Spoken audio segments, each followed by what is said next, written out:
वट सावित्री व्रत कथा। एक समय की बात है, एक अश्वपति नाम के राजा थे। उनकी कोई संतान नहीं थी।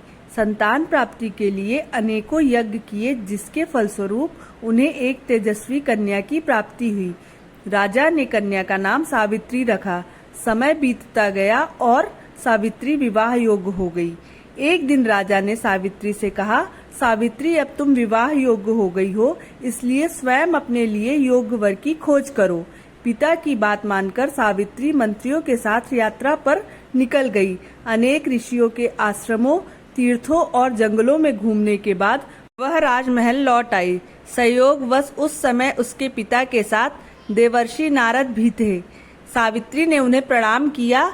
राजा अश्वपति ने सावित्री से उसकी यात्रा का समाचार पूछा। सावित्री बोली, पिताजी, तपोवन में अपने माता पिता के साथ निवास कर रहे सत्यवान मेरे लिए योग्य है। मैंने मन से उन्हें अपना पति चुना है। सावित्री की बात सुनकर देवर्षि नारद चौंक उठे और बोले, राजन, सावित्री ने तो बहुत बड़ी भूल कर दी है। यह सुनकर अश्वपति चिंतित हो गए और बोले, हे देवर्षि, सत्यवान में ऐसा कौन सा अवगुण है? इस पर नारद जी ने कहा, राजन, सत्यवान के पिता शत्रुओं के द्वारा राज्य से वंचित कर दिए गए हैं। वह वन में तपस्वी जीवन व्यतीत कर रहे हैं और अपनी दृष्टि खो चुके हैं। राजन, सबसे बड़ी कमी यह है कि सत्यवान अल्प आयु है। विवाह के पश्चात उसकी आयु बस 1 वर्ष शेष रह जाएगी।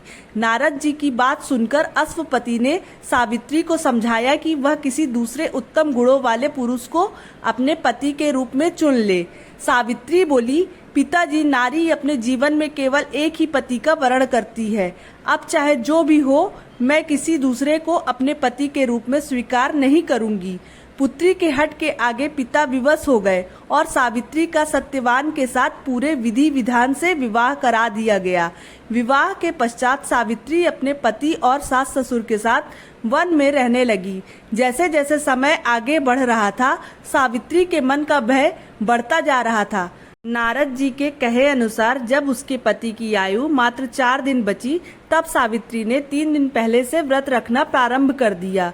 अंततः वह दिन भी आ गया जब सत्यवान की मृत्यु निश्चित थी। चौथे दिन जब सत्यवान लकड़ियां लेने वन को जाने लगा, तब सावित्री बोली, हे नाथ, मैं भी आपके साथ वन को चलूंगी।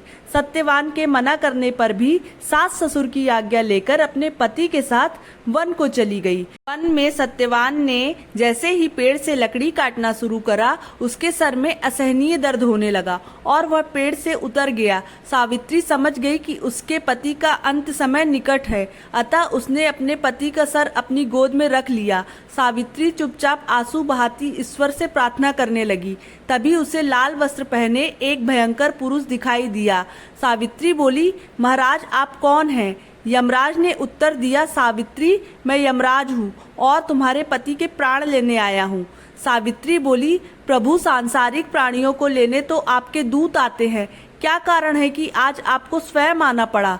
यमराज ने उत्तर दिया, सावित्री, सत्यवान धर्मात्मा तथा गुणों का सागर है। मेरे दूत इन्हें ले जाने के योग्य नहीं हैं। ऐसा कहकर यमराज ने सत्यवान के शरीर से प्राणों को निकाला और उसे लेकर वह दक्षिण दिशा की ओर जाने लगे। सावित्री भी उनके पीछे पीछे चल दी। सावित्री को अपने पीछे आता देखकर यमराज बोले, सावित्री, तुम मेरे पीछे कहाँ आ रही हो? सावित्री बोली, मेरे पति जहाँ जाएंगे मैं भी वहीं जाऊंगी, यही मेरा धर्म है।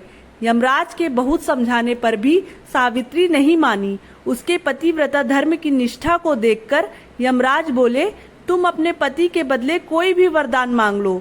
सावित्री ने अपने दृष्टिहीन सास ससुर की आंखें मांगी। यमराज ने तथास्तु कहा और आगे चले। फिर से सावित्री उनके पीछे पीछे चल दी। तब यमराज ने सावित्री से कहा, एक और वर मांग लो। तब सावित्री ने अपने सास ससुर के राज्य को वरदान के रूप में मांग लिया और यमराज ने तथास्तु कहा और फिर आगे चल दिए। सावित्री फिर भी यमराज के पीछे चलने लगी। तब यमराज बोले, सावित्री, तुम मुझसे अपने पति के प्राणों के अलावा कोई भी वरदान मांग लो। तब सावित्री ने वर मांगा कि उसके सत्यवान से 100 पुत्र प्राप्त हो। इस बार भी यमराज तथास्तु कहकर आगे बढ़ने लगे, परंतु सावित्री फिर उनके पीछे चलने लगी। अब यमराज बोले, मैंने तुम्हें सभी मनवांछित वर दे दिए, अब तुम लौट जाओ।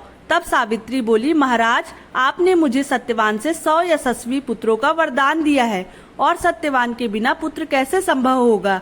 ऐसा कहकर सावित्री ने यमराज को उलझन में डाल दिया। तब यमराज बोले, सावित्री, मैं तुम्हारे पतिव्रता धर्म से प्रसन्न होकर सत्यवान के प्राण छोड़ रहा हूँ और तुम्हें आशीर्वाद देता हूँ कि तुम्हारी यह कहानी युगों युगों तक सुनाई जाएगी। यह कहकर यमराज ने सत्यवान के प्राण छोड़ दिए। सावित्री उसी वट वृक्ष के पास गई जहाँ उसके पति का मृत शरीर पड़ा था। अब सत्यवान के प्राण वापस आ गए थे। दोनों खुशी खुशी अपनी कुटिया में पहुँचे। वहाँ उनके माता पिता की आंखों की दृष्टि भी लौट आई थी और उन्हें अपना खोया हुआ राज्य भी पुनः मिल गया था। तो दोस्तों, यह थी वट सावित्री व्रत की कथा। यह व्रत करने और कथा सुनने से विवाहित स्त्रियों के जीवन के सभी दुख दूर होते हैं और उनके पति को लंबी आयु मिलती है। कहानी को लाइक एंड सब्सक्राइब कीजिए। धन्यवाद।